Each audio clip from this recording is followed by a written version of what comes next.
Берке – младший брат Бату, сын Джучи и внук Чингисхана. Он вырос в Средней Азии, получив мусульманское образование. Бухарский суфий Сайфиддин Бахарзи привел его к исламу.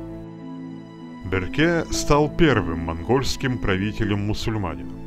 Его близкие контакты с соседними мусульманскими странами сильно ускорили развитие культуры и экономики в Золотой Орде. В Орду с Ближнего Востока и Средней Азии стали прибывать купцы, мастера, религиозные деятели, ученые и правоведы. Наладились торговые и политические связи со странами Востока. Берке долгие годы воевал со своим двоюродным братом Хулагу, Ильханом, правителем монгольских владений в Иране.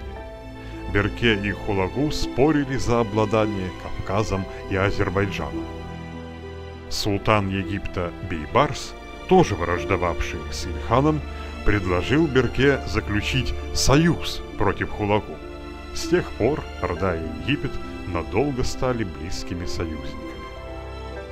В 1265 году Берке освободил из византийского плена сверженного сельджукского султана Иззеддина Кейкавуса, обещал вернуть его к власти и позволил ему поселиться в Крыму.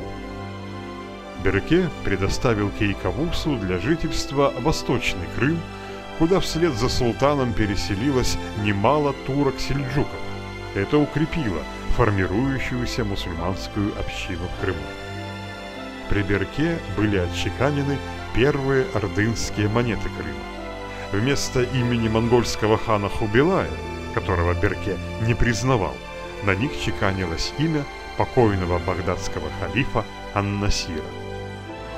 Хотя Берке правил своим улусом независимо, он не называл себя ханом. По закону он все еще считался подданным верховного хана монголов.